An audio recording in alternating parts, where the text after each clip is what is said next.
साधु समाज, सत्संग प्रेमी, महान भाव, माताओं एवं बहन,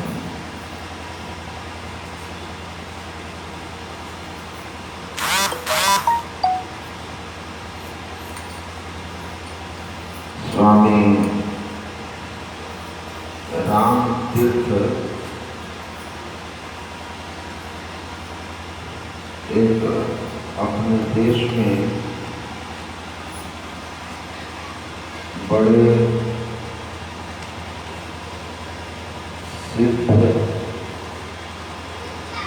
संत हुए हैं।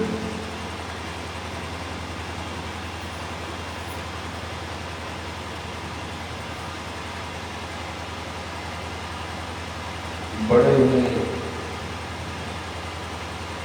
मस्ती में रहते थे। स्वामी विवेकानंद जी महाराज के समकालीन थे। विवेकानंद जी महाराज से ही प्रभावित होकर संत हुए, सन्यासी हुए। एक बार स्वामी विवेकानंद जी महाराज का कार्यक्रम था लाहौर में, और स्वामी रामतीर्थ उस समय प्रोफेसर तीर्थराम के नाम से वहाँ गणित के शिक्षक थे, प्रोफेसर थे। तो स्वामी विवेकानंद के सारे कार्यक्रम उन्हीं के द्वारा आयोजित होते।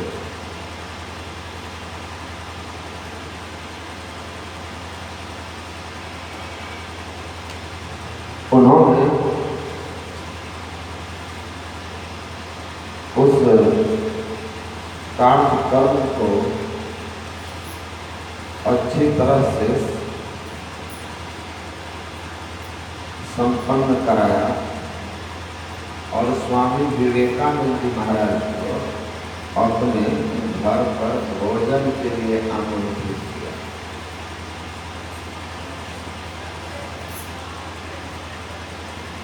उनके घर जाकर स्वामी विवेकानंद ने भोजन किया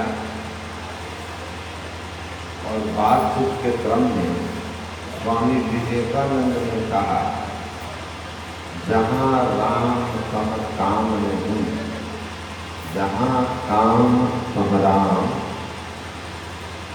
तुलसी कबहू ना मिले रवि रजनी के ठाम। जहाँ राम है वहाँ काम मतलब संसार की कामना, सांसारिक भोगेच्छा, विषय भोग की चाह वहाँ नहीं है।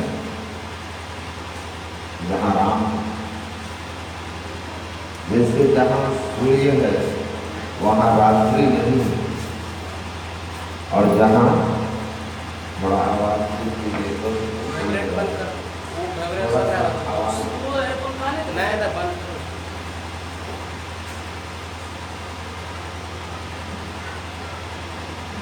हैं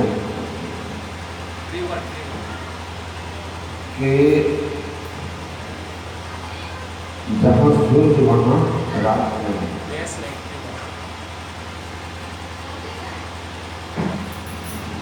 उसी तरह जहाँ राम है वहाँ काम है। स्वामी रामतीर्थ जो उस समय प्रोफेसर तीर्थराम, उनका नाम क्या है?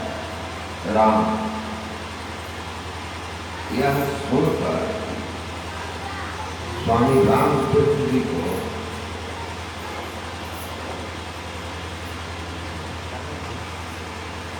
अपने अंदर से वैराग्य का भाव आया कि मैं राम हूँ, फिर मुझ में काम की। उनके दो पुत्र थे, पत्नी थी,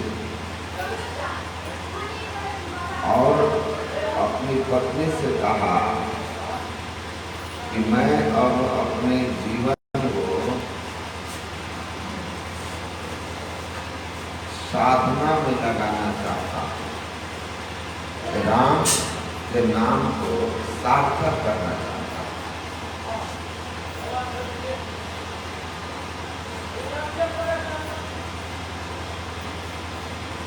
मैं हिमालय जाकर तपस्या करना चाहता हूँ, साधना करना चाहता हूँ।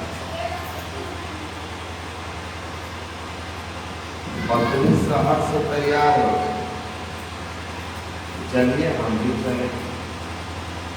तो कहा ये दो बच्चों को लेकर हम कहाँ जाएंगे? तो बच्चों को पालना वहां भी करना है तो जाना क्या? हमारे साथ चलना होगा तो बच्चों को छोड़ना होगा। एक 8 साल का, एक 5 साल का, और कैसा संस्कार था दोनों का। एक बेटे को लाहौर में छोड़ दिया और चल गया। पत्नी बोलती है कि छोड़ देंगे तो कैसे जिएगा? कहा ईश्वर पर भरोसा है ना, जाकर आके साइया मार सके ना, कोई बाल में बाका कर सके, जो करेगी। ईश्वर पर भरोसा है तो छोड़ दो, तब चलो मेरे साथ।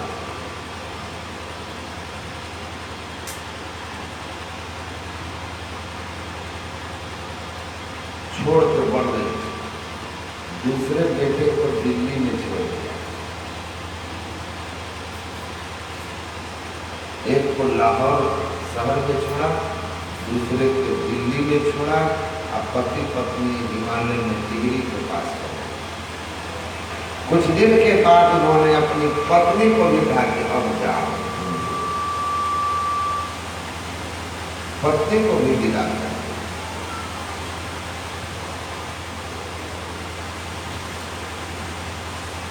कहते हैं कि उनको जब भूख लगती थी तो माता प्रकृति उनके लिए भोजन ला करके दे देती। बहुत साधना किए थे, बड़े ऊंची उनकी पहुंच थी, और उनकी कथा जानते हैं। देश विदेश में इन्होंने अध्यात्म का प्रचार किया। अमेरिका गए, वहां जाकर के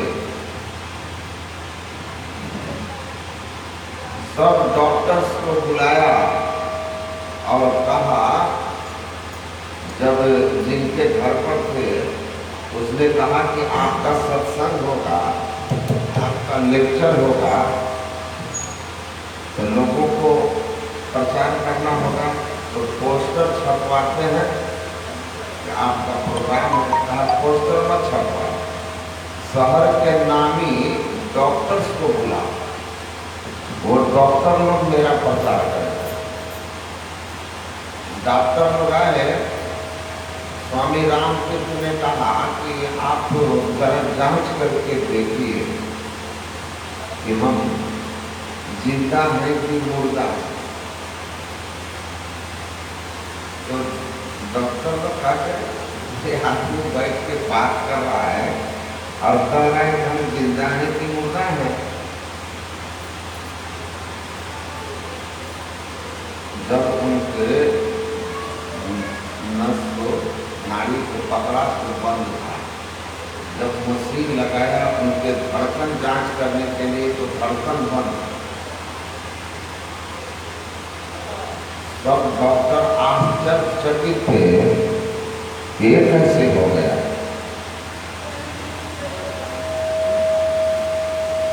कि ये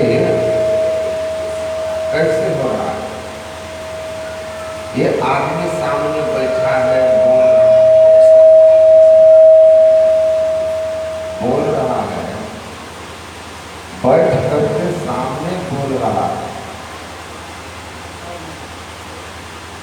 ये नहीं कह सकते कि ये मुर्गा है, मर गया क्योंकि बोल रहा है।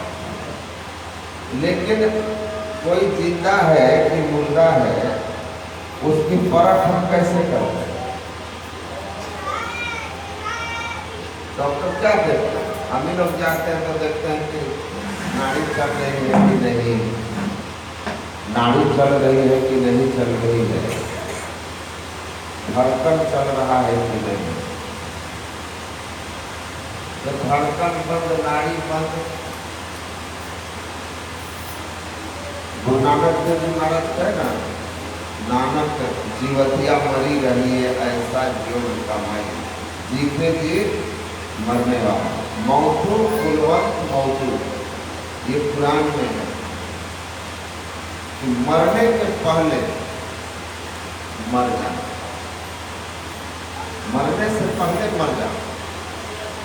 अब गुरु नानक कहते हैं जीवतिया मरी रही, जीते जी मुर्दा हो।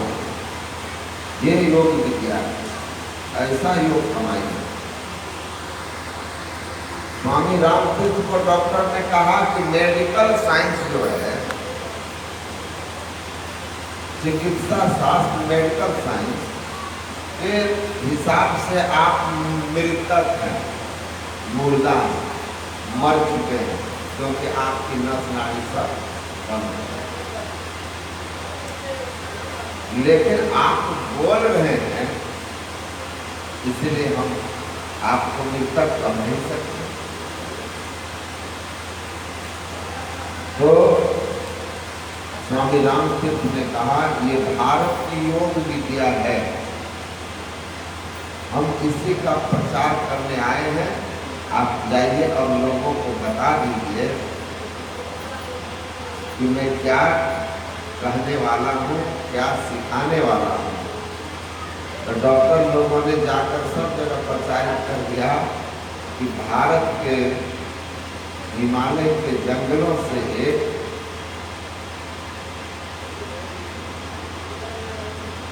मुर्दा जिंदा सन्यासी आया हुआ है, जिंदा मुर्दा सन्यासी, जिंदा मुर्दा, जीते जी मुर्दा, जिंदा मुर्दा सन्यासी भारत के जंगल से आया। जाओ देखो। तो रामतीर्थ गुरु महाराज उनकी तारीफ भी बहुत की है।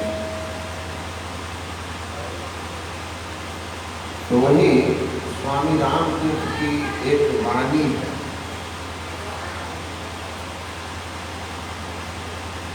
कि जब संसार नश्वर लगता है, संसार जब आसार लगता है, तब संसार के रचयिता, सृष्टिकर्ता, संसार को बनाने वाले परमात्मा की खोज की इच्छा जागृत होती है। जिनको संसार ही सुंदर लगता है, संसार ही प्रिय लगता है, फिर परमात्मा की खोज नहीं करता। अब दूसरी बात कहते हैं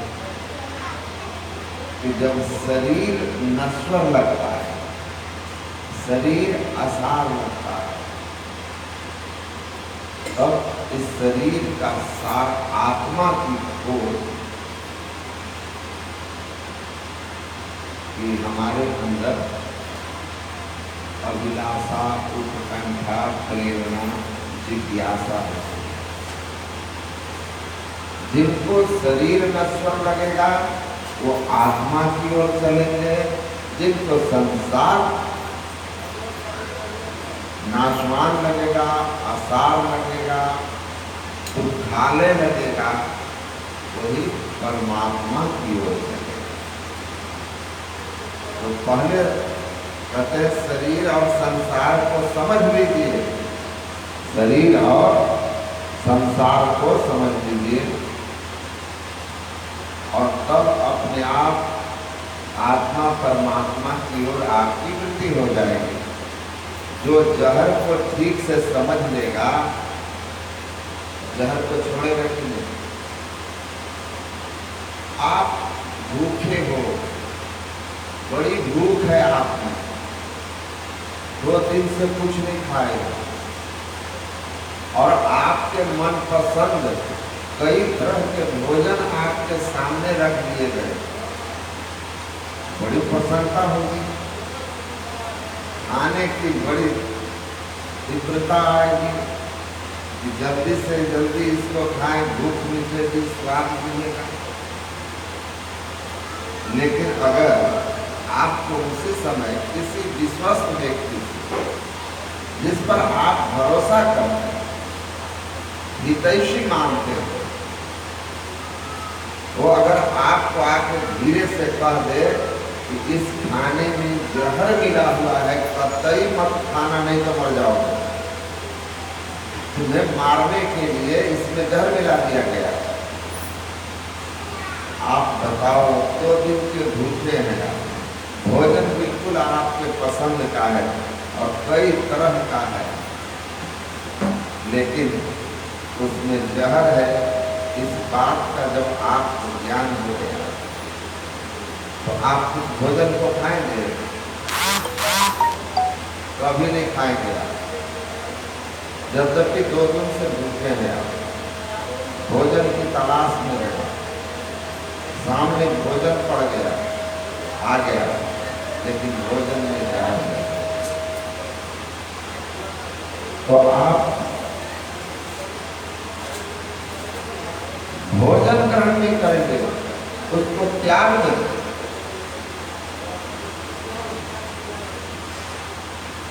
महापुरुष लोग कहते हैं, अनविचार रमणीय महासंसार भयंकर भारी, अनविचार रमणीय महा, जो संसार का जो ठीक ठीक क्या होता है,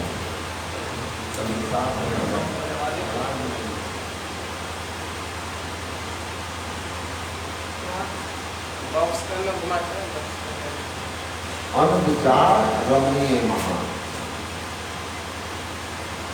जो इस संसार पर विचार नहीं किया, जो इस संसार का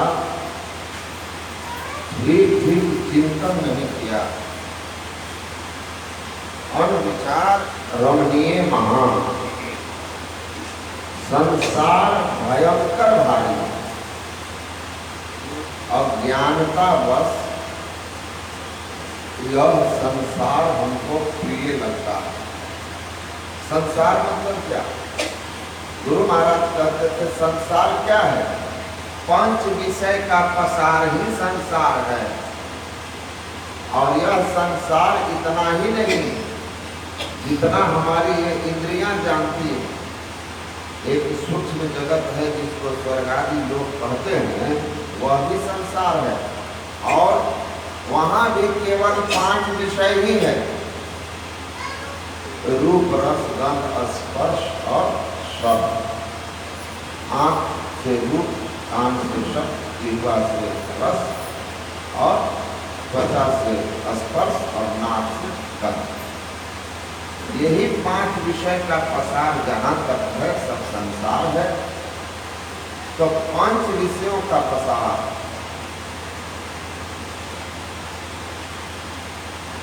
और ये 5 विषय जो है रमणीय महा, रमणीय किसको लगते हैं? जिसने विचार नहीं किया, चिंतन नहीं किया, लेकिन जो श्रवण करके मनन किया, जो सत्संग सुना, विचारा, उसको समझ में यह बात आती है कि यह संसार भयंकर भारी। कैसा है? भयंकर है। इस संसार में जो अपने को लगाया, संसार के भोगों में जिसने अपने आप को जोड़ा, उसके लिए संत लोग कहते हैं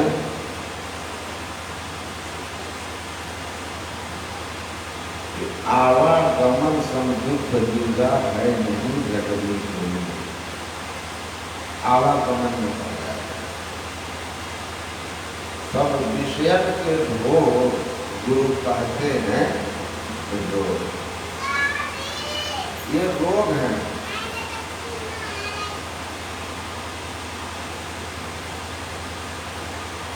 भोगम रोगम भयम भागवत में लिखा है।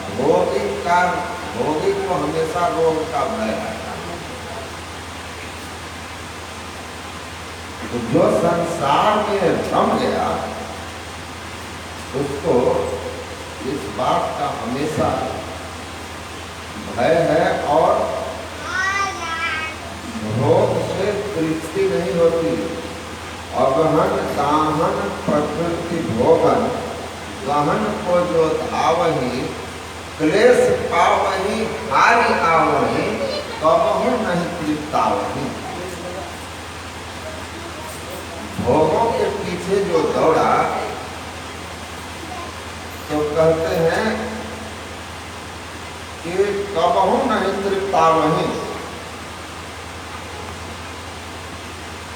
वह कभी तृप्त नहीं हो सकता।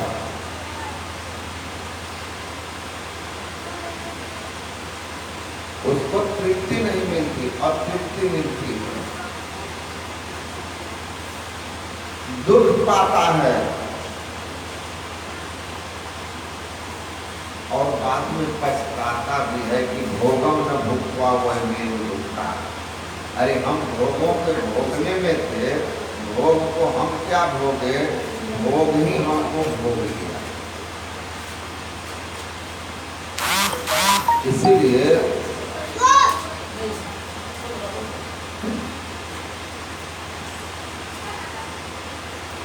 संत महात्मा समझाते हैं, धर्म ग्रंथ बताते हैं कि जिस संसार के पंच विषयों में आप पड़े हुए हैं और जिस शरीर के इंद्रिय मन के माध्यम से आप विषय भोग से सुख पहुंचाना चाहते हैं, वह शरीर भी नश्वर है।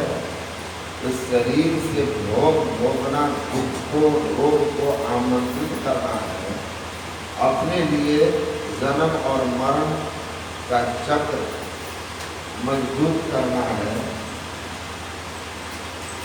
और इस संसार के पीछे अगर भाग रहे हो तो यह संसार नाम रहे जन काबू को कितनों को अपनों कियो करी जतन जो याद शांति सुख सोई। ये संसार किसी का हुआ नहीं।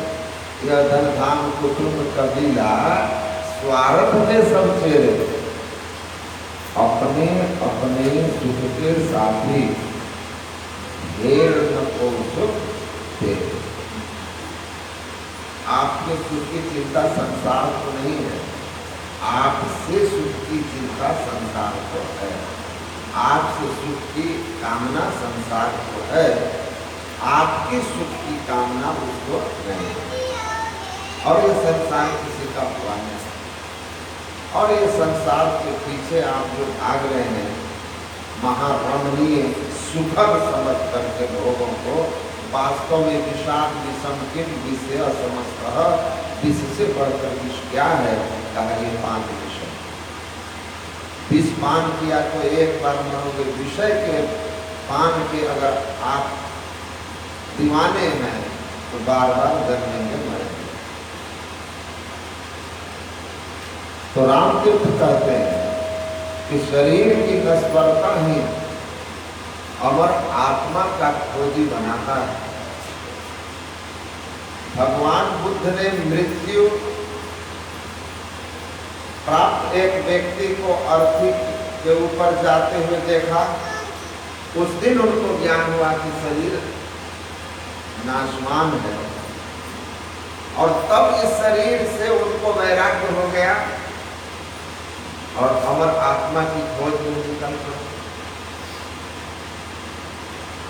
संसार में देखा कि रोगी है, रोग भी है। बूढ़ा को भी देखा रोगी को देखा, बूढ़ा को देखा, अंत में मरा हुआ शरीर को देखा। तब उनको वैराग्य हुआ, संसार उनको फीका लगने लगा, शरीर नश्वर लगने लगा, तो संसार फीका लगने लगा और फिर त्याग कर सब रोगी हो गए। उसके पहले जब तक उनको वृद्ध से, रोगी से मृत्यु प्राप्त, एक लाश से मुलाकात नहीं थी, दर्शन नहीं था, इस बात का ज्ञान नहीं था, तब तक वो भोगों में रमे हुए। तो संत कहते इसको ठीक से समझिए। अगर कोई कहता है बाबा भजन में मन नहीं लगता, इसका मतलब है कि संसार में मन उसका लगता है, क्योंकि ये मन ऐसा ही है। कबीर मन तो एक है, भावे जहां लगाए, भावे गुरु की भक्ति का, भावे विषय कमा। अगर कहते हैं कि हमारा मन नहीं लगता है भजन में, तो इसका मतलब आपका मन संसार में लगता है, क्योंकि मन कभी खाली तो बैठता नहीं है, कहीं न कहीं लगा रहेगा ये। तो संसार में मन लगता है, तो संसार को, इस मन को इस संसार से परिचय कराइए कि तुम जहां लग रहे हो, जहां सुख खोज रहे हो, जिसमें रम रहे हो, ये यहाँ न सुख है, न शांति है, न तृप्ति है, ना ये किसी का हुआ है,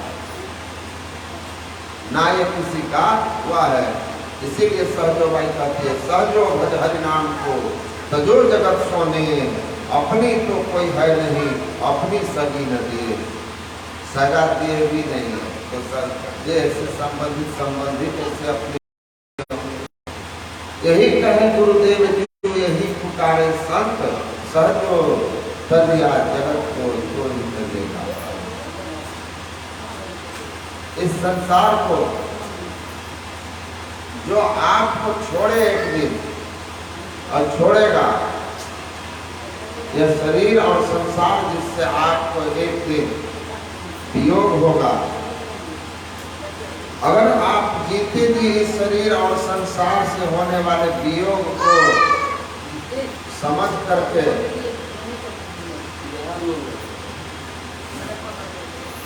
और अपने मन से शरीर और संसार के आसक्ति को त्याग देंगे, तो आप शांति को प्राप्त करोगे। तो पहले संसार को समझना चाहिए। तो संसार कैसा है? भयंकर भारी, भयंकर भारी, साधारण भयंकर नहीं है।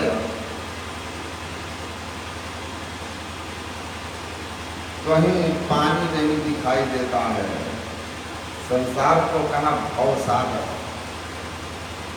पानी कहीं है, सागर में जल होता, लेकिन इसमें कहीं जल दिखता है? जल नहीं दिखता है, फिर भी सब डूब रहे हैं।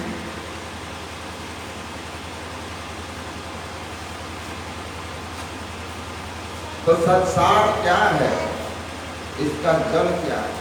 गुरु महाराज ने कहा कि संसार का जो 5 विषय है ना, वही माया है, वही जल है, और उसी माया में, उसी विषय में सब फंसे हुए हैं और उसी में सब डूब रहे हैं, सब परेशान हो रहे हैं। विषय बाज मनमी, देखिए विषय बाज निर्मी भिन्न हो तो पड़े। तुलसीदास कहते हैं विषय बारी, विषय बारी, बारी मतलब जल, विषय माने 5 विषय, रूप रस गंध स्पर्श और शब्द, ये जल है इस भवसागर। इसी में हम डूबे हुए, ताते सहो विपत्ति अति दारुण, धर्मत जोनियनि। इसलिए हमको अनेक तरह के जीवन में दुख है, दैहिक, दैविक, भौतिक, मानसिक संताप है, और धर्मत जोनियनि, अनेक योनियों में आवागमन है। गुरु महाराज कहते हैं, मेरे गवार सब समहि प्रपंचन विषय सब दुख रूप।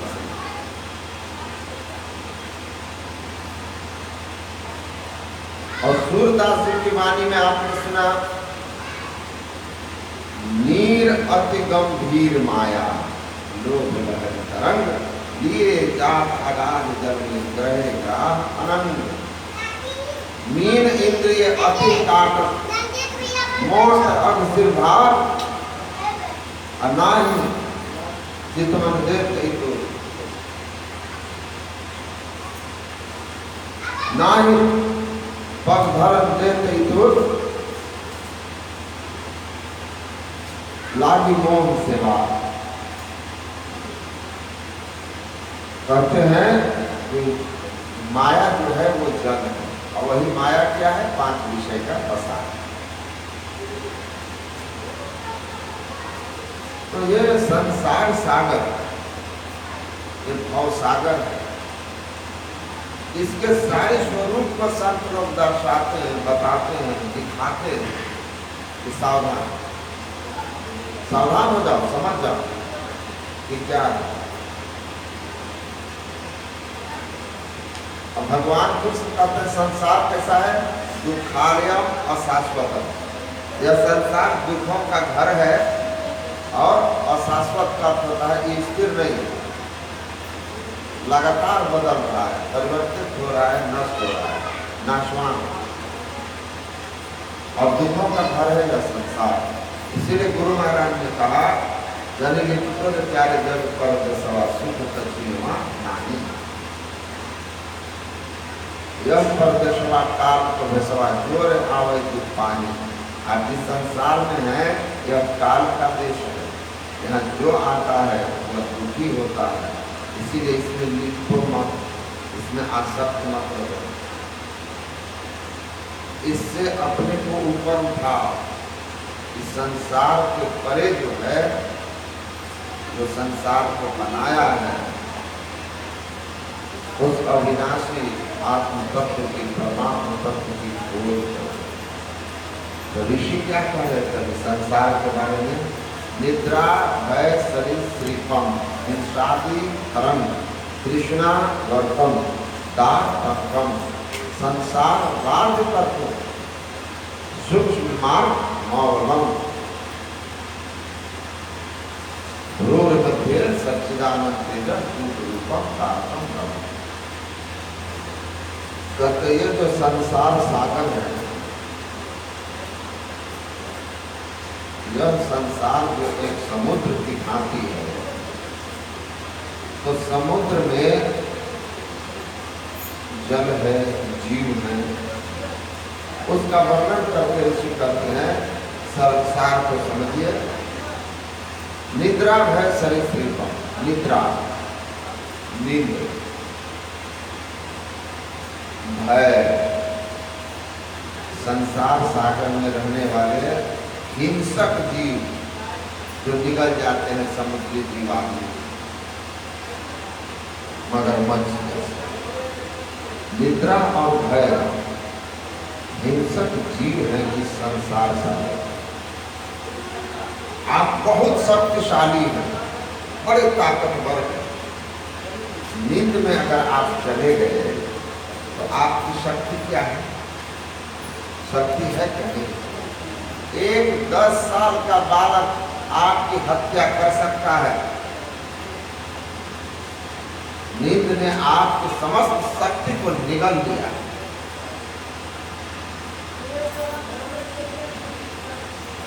नींद में आदमी की शक्ति समाप्त हो जाती है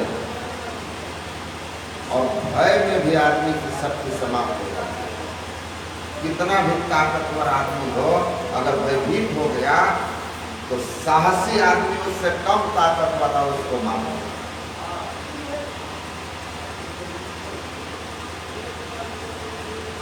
साहसी कहा हथियार से विजय नहीं होता, युद्ध लड़ने के लिए हथियार से ज्यादा साहस की जरूरत होती है। साहसी होना। कबूतर के पास पंख है, शुतुरमुर्ग एक पक्षी है, बड़ी तेज भागता है, उड़ता भी है थोड़ा थोड़ा मुर्गे की तरह और भागता सबसे तेज है धरती पर। लेकिन उसकी एक कमजोरी है कि जैसे उसके सामने कोई तो थोड़ा बड़ा पक्षी है, अचानक उसके सामने शिकार करने के लिए अगर आ गया शेर बाघ चीता, तो शुतुरमुर्ग एकदम से डर जाता है। डर जाने पर डर करके वो भागने की जगह आंख बंद करके कांपने लगता है और आंख बंद करके सोचता है कि हमको शत्रु नहीं दिखाई दे रहा है तो हम भी उसको नहीं दिखाई दे रहे, हम भी उसको नहीं दिखाई दे। कबूतर के लिए भी कहा गया, अचानक से बिल्ली या कुत्ता उसके सामने आ जाए 2-3 फीट पर तो कबूतर तब भी उड़ जाए, क्योंकि पंख है फुर्र से उड़ जाएगा। लेकिन कबूतर डर जाता है और कांपने लगता है। उसको स्मरण ही, भय में हमें अपनी शक्ति का स्मरण ही समाप्त हो जाता है, बुद्धि कुंठित हो जाती है। अब कबूतर उड़ता नहीं, आराम से कुत्ता बिल्ली पकड़ लेता। तो कहते हैं कि नींद में गए तो शक्ति समाप्त, भय में हमारी शक्ति समाप्त हो जाती है। निद्रा और भय इस संसार कैसे हिंसक जीव हैं जो हमको नित निगलते हैं। हिंसादि तरंग, हिंसा आदि समुद्र की तरंगे हैं। हिंसा आदि का अर्थ ये हुआ कि हिंसा के अतिरिक्त और जो भी विकार हैं वे सब तरंग की तरंग, समुद्र में तरंग उठते रहता है। हम लोगों के अंदर में भी ईर्ष्या, द्वेष, दूसरे का अहित करने की भावना भी हिंसा ही। मन से हिंसा क्या होती है? दूसरे का बुरा सोचना, ये मन से हिंसा। दूसरे को क्षति पहुंचाने की बात सोचना मन से हिंसा है। दूसरे का बुरा हो मन से हिंसा है। तो हिंसा आदि की तरंगे हमारे अंदर विकार अनेक तरह के उठते रहते हैं, संसार में है तो उसमें तृष्णावर्तम। पानी देखिएगा ना, जब तेज धारा चलेगी तो पानी घूमता है, उसको भंवर बोलते हैं। और उस भंवर की यह विशेषता है कि जो चीज उसमें फंस गया उसको वो पहले नचाता है। नचाते नचाते कुछ देर में थकाएगा, कुछ देर नचा करके और तब वो उसको नीचे की ओर उसका सेंटर होता है। पहले नचाया और नचा करके बीच में ले आकर फिर नीचे ले जाता है। आदमी जो भंवर में फंस जाता है या कोई पशु भंवर में फंस जाता है तो उसको पहले वो नचा करके उसको थका देता है, सांस उसका फुला देता है और तब नीचे जैसे डुबाता है बस उसका प्राण पखेरु उड़ जाता है। तो हमारे अंदर जो तृष्णा है ना, कहते हैं भंवर है। तृष्णा के भंवर में जो फंस गया तो वो गया। तृष्णा मतलब और का सीमा है। जो 10, 20, 50 भय सत हो 1000 तो लाख मंगेगी, कोटि अरब असंख्य धरापति होने की चाह लगेगी। पृथ्वी पाताल राज करो, तृष्णा अधिकाधिक आगे। ये तृष्णा बढ़ती जाएगी। और भागवत महापुराण में राजा ययाति ने अपने पुत्र गुरु को उपदेश देते हुए कहा था कि जिस तरह प्रज्वलित अग्नि में 1-1 चम्मच घी डालते रहो तो अग्नि बुझने की जगह और प्रज्वलित होती रहती है, उसी तरह संसार को जितना जमा करते जाओ, जितना भोगते जाओ, वैसे वैसे और हमारे अंदर में आते रहती है और तृष्णा बढ़ेगी। बुझे न काम अग्नि तुलसी विषय हो बहुत ही। तो तृष्णा और की जो कामना है, बहुत की कामना है। थोड़ा ये हो जाए, वो जैसे होता है तो फिर मन में होता है कि ये हो जाए, थोड़ा ये हो जाए, थोड़ा ये हो जाए, है ना। पहले मन में होता है कि पक्का मकान हो जाए, मकान होता है थोड़े दिन में होता है कि टाइल्स लग जाए, टाइल्स लगता है तो होता है कि 2 मंजिला हो जाए, और जब 2 मंजिला हो जाता है तो लगता है कि थोड़ा बड़ा एरिया हो जाए। तो आपके बहुत सारी कामनाएं, फिर संसार आ जाए, शादी आज हो जाए, बच्चे हो जाए, तो पोते पोती हो जाए, मन मानता है, मन मानता है। एक महात्मा के पास एक बूढ़ी गई, जाके बोली महाराज जी 2 पुत्र हैं, 2 पुत्र से हमको 3 पोती ही है,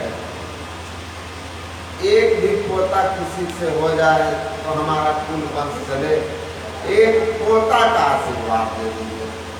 महात्मा जी ने कहा कि ठीक है, पोता का आशीर्वाद दे देते हैं, लेकिन अगर पोता हुआ और एक ही आंख का हुआ तो चलेगा?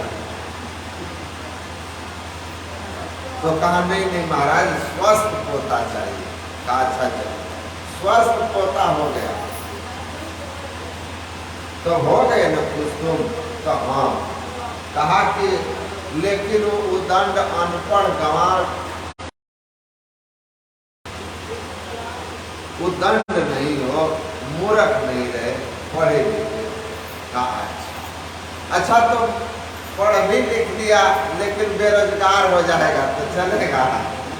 कहा कि नहीं बाबा, रोजगार भी होना चाहिए कि उसको अच्छा रोजगार हो जाए, नौकरी बिजनेस जो भी है अच्छा कमाए।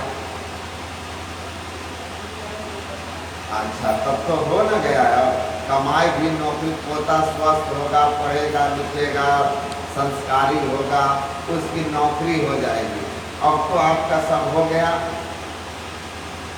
उसकी वो शादी नहीं करे तो चलेगा? काई कैसे? फिर तो वहीं रुक गया। कल चलो शादी हो गई, उसको 4 गो बेटी हो गया, बेटा नहीं होगा, तब चलेगा? कहा बाबा फिर तो मन से रुकिए जाएगा। तो बोला आज अपने लिए पोता मांगने आई हो और पोता के लिए भी बेटा ढूंढ रही हो, जब पोता हुआ भी नहीं, पोता का जन्म ही नहीं हुआ, अब पर पोता की व्यवस्था मन में हो रही है कि ऐसे हो वैसे हो, तो ये मांग खत्म नहीं होगी, इसके भंवर में फंस गए तो फंसे रहोगे, कभी बाहर नहीं होगा। इसीलिए सुंदरदास कहते हैं आज गई और काल गई, परसों तरसों कुछ और ठई है, और सुंदर ऐसे ही आयु गई, कृष्णांत ही तो होत नहीं है। कहते हैं बुढ़ापा, बचपन से बुढ़ापा में चले गए, लेकिन कृष्णा बढ़ती जा रही है, बढ़ती जा रही है। कभी बेटे की मांग की, बुढ़ापे में पोते की मांग है, और अब तो पर पोता भी मांग रहे हैं। तो सोचिए, कृष्णा के भंवर में जो फंस गया, बहुत विह्वल बेहाल, बेहाल हो जाता, हैरान परेशान हो जाता। इसीलिए ऋषि लोग कहते हैं इस संसार सागर में माया रूपी 5 विषय रूपी माया के जल में तुम भोग फंस करके डूबोगे, भोगी बनोगे, और तृप्ति क्लेश होगा, अशांत रहोगे। यही संस्पर्श जा होगा दुख योनिया एवं तो आद्यांतवंत कौनते अनातिशूलों के बुधा। भगवान कृष्ण ने कहा इंद्रियों का विषयों से संपर्क होने से जो थोड़े काल का सुख अनुभव होता है वह क्षणिक सुख है, बाद में दुख का कारण बनता है, परिणाम उसका दुखदायी होता है। इसलिए ज्ञानी जन भोगों के प्रति अनासक्त रहते हैं। और गुरु महाराज कहते हैं कैसे रहो, तो जैसे दवाई स्वाद के लिए या पेट भरने के लिए कोई नहीं खाता, स्वास्थ्य के लिए खाता है, उसी तरह संसार में भोगों को उतना ही लो, विषय उतना ही लो जिससे आपका शरीर चल सके, संसार चल सके और आप भगवत ध्यान कर सके।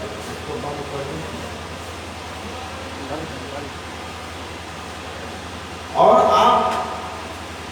शरीर को का निर्वाह हो सके, संसार में कुछ उपार्जन कर सके, लेकिन मूल उद्देश्य है भगवत भक्ति का सके। भोग लक्ष्य नहीं है, योग लक्ष्य है, ईश्वर लक्ष्य। तो समझ लो, काम क्रोध समेत कृष्णा पवन अति हो, ना ही चितवन देख ना हो। सूरदास जी कहते हैं ये लहरें तो चलती है, उसमें तो हवाएं भी उठते हैं ना, साइक्लोन उठता है ना, आप पढ़ते हैं सुनते हैं ना टीवी में, चक्रवात उठ गया। सूरदास कहते हैं समुद्री तूफान जो है वो क्या है, काम क्रोध समेत कृष्णा पवन अति हो। काम का झोंका, देखते काम विकार जागृत होता है, आप पाप पुण्य का कोई भी विचार नहीं करता। किसी चीज की कामना दृढ़ हो गई,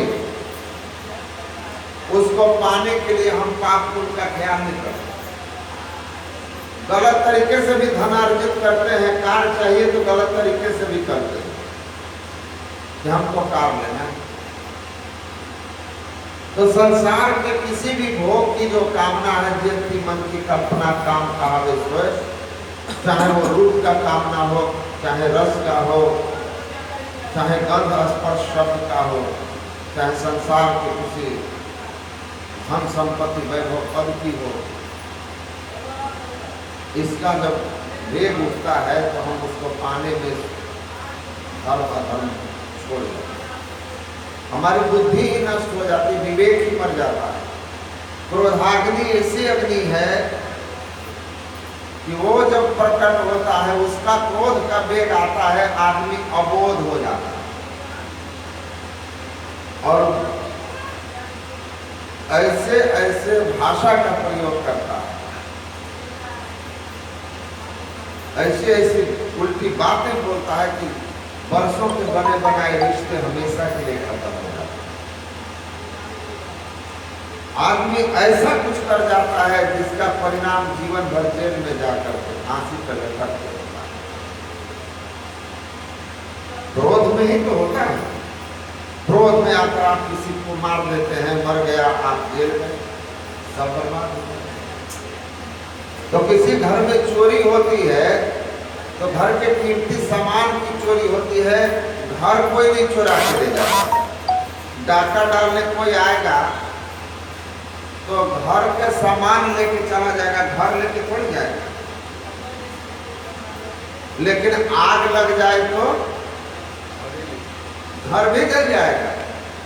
इसीलिए क्रोध को विकार में कहा क्रोध अग्नि।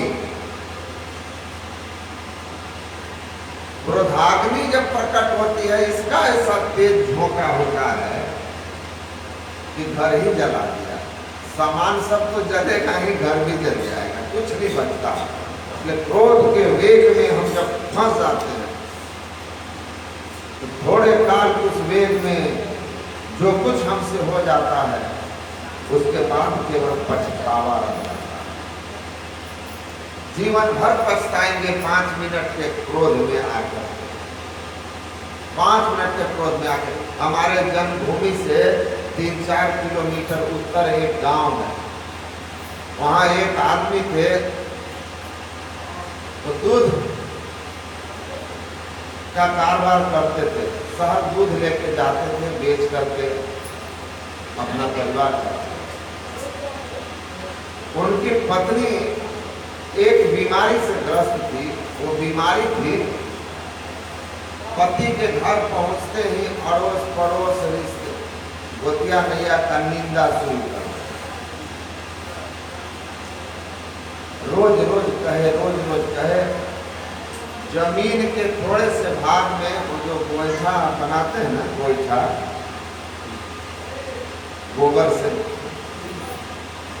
गोईठा बनाने में थोड़े से जगह के लेकर के उनको चचेरे भाई के पत्नी से विवाद चल रहा था। इनकी पत्नी उनकी पत्नी रोज बोलती थी, ऐसे बोली आज, ऐसे बोली। आप तो कुछ नहीं बोलते, लेकिन उनके यानी आपका जो चचेरा भाई है वो उल्टा सीधा बोलता है, ऐसे बोलता है। उस दिन थोड़ा ज़्यादा झगड़ा हो गया, ज़्यादा झगड़ा हो गया तो कुछ गाली उली दे दिया। और ये था सज्जन आदमी, ये सोचता था क्या औरत लोगों की छोटी मोटी बात में हम रिश्ता खराब करें।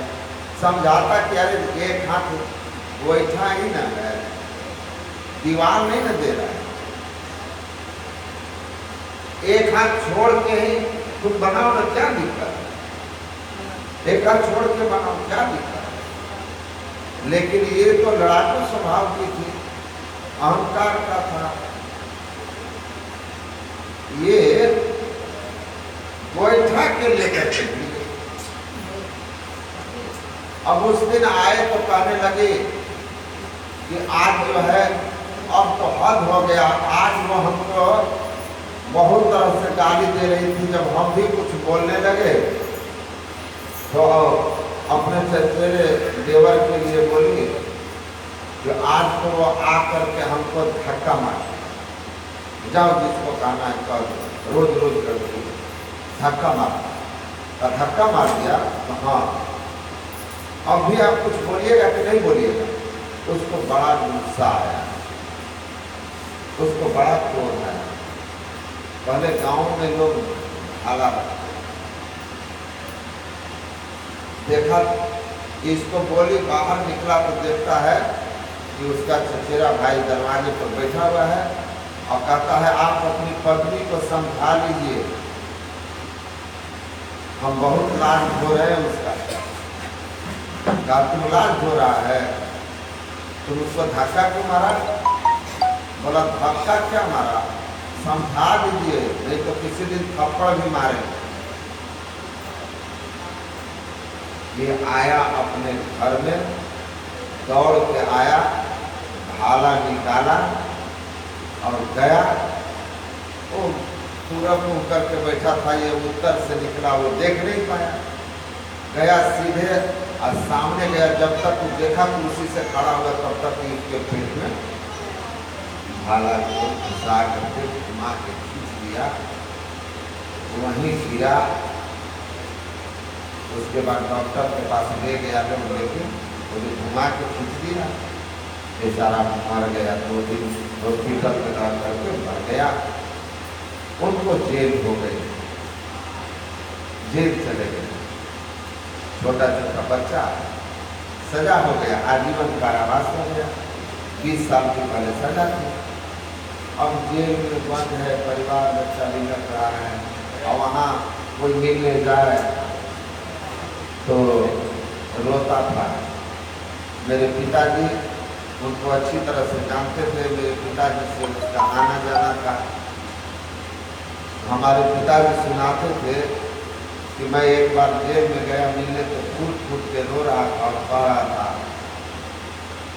कि थोड़े देर के लिए क्रोध के वेग को नहीं रोक सके, हमारा पूरा परिवार छिन्न भिन्न हो गया। कमाने वाला कोई नहीं है, बाल बच्चा सब बंदी हो गया, बड़ा पछतावा हो गया।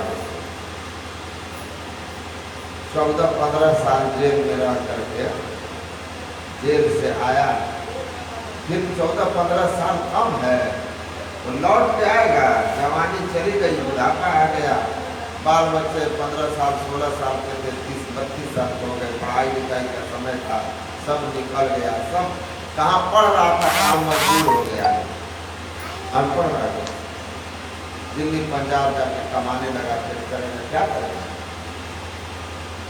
तो ये जो क्रोध है, इसको अग्नि कहा गया। इसका वेग बड़ा तीव्र होता है और थोड़े ही काल में सब समाप्त कर देता है। इसीलिए क्रोध जब उठे तो इसको समझिए, इसको रोकिए।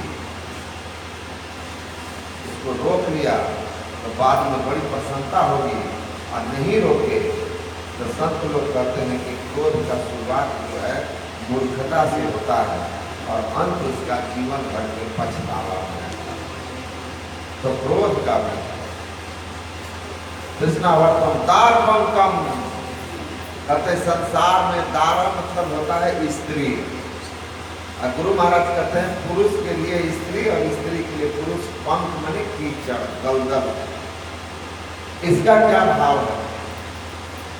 इसका भाव संत लोग यही बताते हैं कि यहाँ स्त्री पुरुष की निंदा नहीं, यहाँ एक दूसरे के प्रति जो काम भोग है उसकी निंदा की है।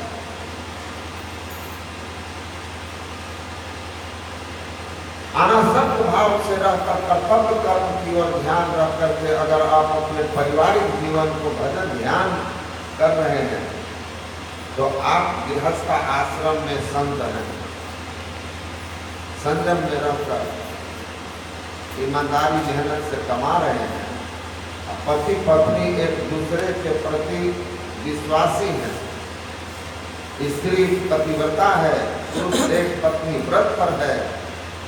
तो देखे सावित्री क्या थी, स्त्री थी ना, वो सतवान के लिए कीचड़ थी कि सतवान के लिए वो साक्षात वरदान, जिसने अपने पति को मृत्यु के मुंह से खींच कर ले आया, अपने सास ससुर का आंख और राज लौटाया, उनके लिए वंश की वृद्धि की। इसीलिए संत लोग कहते हैं कि पातिव्रत धर्म और एक स्त्री व्रत राम जैसे थे, अगर हैं तो एक दूसरे के लिए आप मोक्ष में सहायक बनेंगे, मोक्ष में सहयोगी हो जाएंगे। अगर उस श्रृंखल व्यवहार के हैं आप तो आप एक दूसरे के लिए कीचड़ ही हैं, कीचड़ हैं, दलदल है, फंसेंगे आप। तो दलदल है, इसीलिए कबीर साहब ने भी कहा कि संसार इस सागर में हमारा जो आना जाना है किससे होता है? या तो नर शरीर में आते हैं या नारी के शरीर में आते हैं।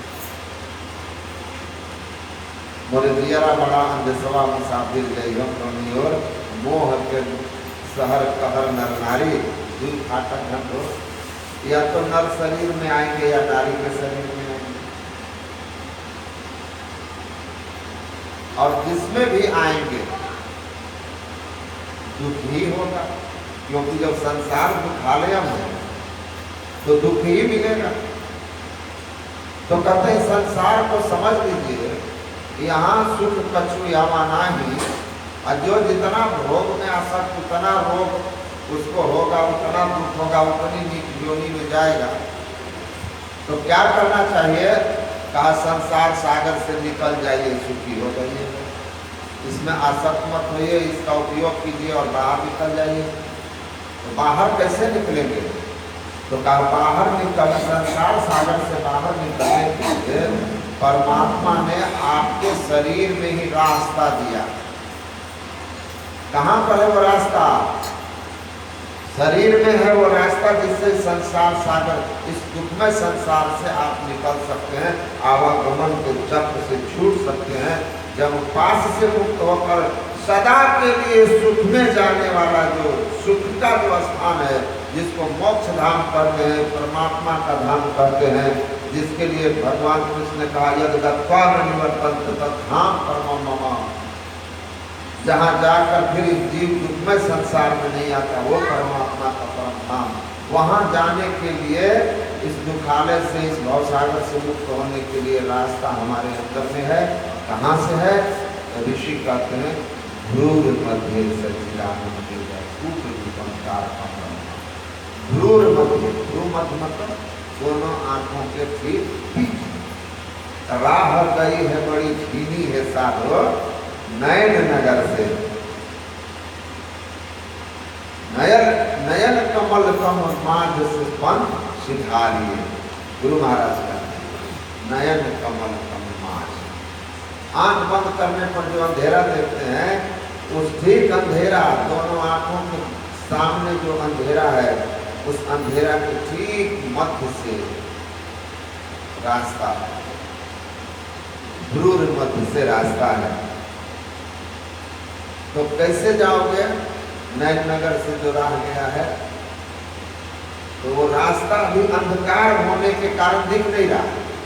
घर में बस सामान है, या आप घर में हो, आंख बंद करके आपको किसी कमरे में ले जाकर के बैठा दिया गया हो, अब बिल्कुल रात्रि अमावस्या की हो, खिड़की केवाड़ी सब बंद हो, तो पलंग पर बैठे आपको पता चलेगा कि रास्ता किधर है, किधर गेट है, उसमें किवाड़ किधर है, दिखेगा क्या? कुछ नहीं। तो आंख बंद करते हैं, घोर अंधकार। इसी घोर अंधकार में जीव पड़ा हुआ है। हम लोग कहाँ हैं? तू उधर परियोत्तम माही।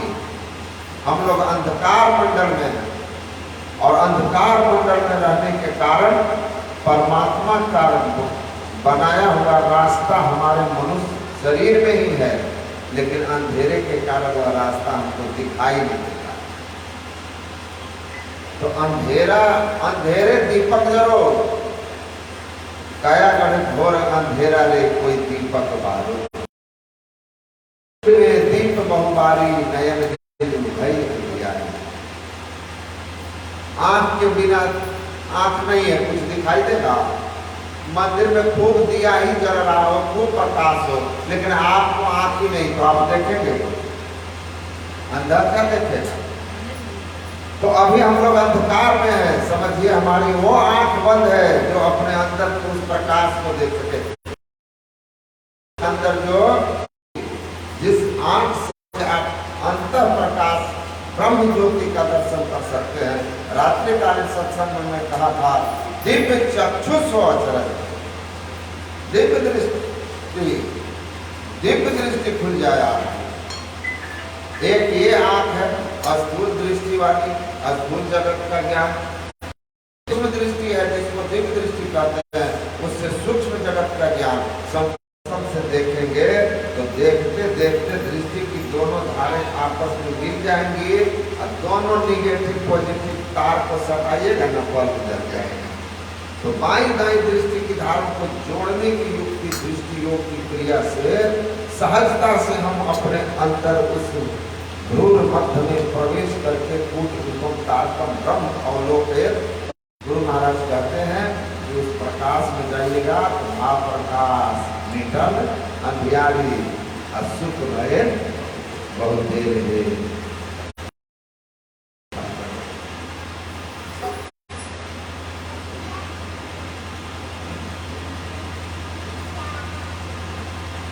इसके लिए वही गुरु महाराज की वाणी में थे, गंग जमुन सरस्वती संगम पर संध्या करो भाई, अदृष्टि युगल कर अंगुल द्वादश पद दृढ़ दृढ़ धरो, प्राणस्पंद बंद हो जाए मन। बाई दाई दृष्टि की धारों को 12 अंगुल की दूरी पर दृढ़ दृढ़ धरो ठहराई, दृढ़ता के साथ ठहराइए अपने वृत्ति को। तो 12 अंगुल कैसे नापिएगा? वहां मीटर का स्केल है। तो क्या करना है? महापुरुष लोग कहते हैं तुमको नापना नहीं है, आंख बंद करिए और पुरुषम महानतम आदित्य वर्णम तम सहपरस्था तमेव विदित्वादि मृत्यु व्यक्ति नान्यो पंथा विद्यते यनायः। वेद भगवान कहते हैं उस परम पुरुष परमात्मा जिसको जान लेने पुनः जीव मृत्यु का मुंह नहीं देखता, अपना जन्म लेगा तो मरेगा कैसे, पुनर्जन्म ही नहीं लेता। उस परम पिता परमात्मा तक जाने का जो रास्ता है मैं जानता हूँ। वेदांत पुरुषम महानतम, वह महान परम पिता परमात्मा तमसः परस्ता, तमस मने अंधकार, और तम से परे, अंधकार से परे है वो रास्ता। लेकिन अंधकार में देखोगे तो वह जो ज्योतिर्मय बिंदु प्रकट ब्रह्म की प्राप्ति होगी, तो दिव्य दृष्टि खुलेगी। दिव्य दृष्टि से सूक्ष्म जगत का ज्ञान होगा, और नादानुसंधान की क्रिया करते हुए जब जड़ मंडल को पार करके केवल मंडल में जाएंगे, चेतन आत्मा अकेली होगी, तो आत्म दृष्टि की प्राप्ति होगी। वहाँ आप जो चेतन आत्मा है, हम लोग बोलते हैं ना शरीर में आत्मा है, होगा, और उस आत्मा के ज्ञान में ही चेतन आत्मा का जब स्वयं का ज्ञान होगा, तो फिर उसको उस अनंत परमात्मा का भी ज्ञान होगा। और अंत में चेतन का आवरण भी उतर जाएगा, जिससे दर्शना दर्शना हित स्वयं केवल गुप्ता यह आस्ते कपि साथ क्रम सब प्रवित्वम। दर्शन और अदर्शन, दर्शन मतलब रूप जगत, और रूप जगत संसार के असारता से आपकी बुद्धि संसार की असारता को समझने लगेगी, शरीर की नस्पर्शा को समझने लगेगी, उसको अपने आप संसार से वैराग और परमात्मा से अनुराग होगा। अपन परमात्मा का अनुराग आपको परमात्मा के यहाँ ले जाएगा। प्रेम छुड़ावे जगत से, प्रेम मिलावे राम, प्रेम करे गति जगह। अगर ईश्वर का प्रेम हो जाए, शरीर से भोगों की जगह आत्म सुख की कामना आ जाए, तो मोक्ष मुक्ति का द्वार खुल जाएगा। इसीलिए राम तीर्थ करते हैं, पहले संसार के नश्वरता, संसार की असारता, संसार का वास्तविक स्वरूप का जब ज्ञान होगा, तभी तुमको संसार से वैराग्य होगा और आत्मा परमात्मा से अनुराग होगा और कल्याण के पथ पर बढ़ोगे। शरीर के नश्वरता, शरीर के भोगों से होने वाले भोग, शरीर क्या है इसको समझ लो, कैसा है जिससे आप भोगना चाहते हैं। स्वदेह शुचि गंध है ना, यह संसार से भोग की इच्छा होती है। प्राज्ञ ससिद्धियो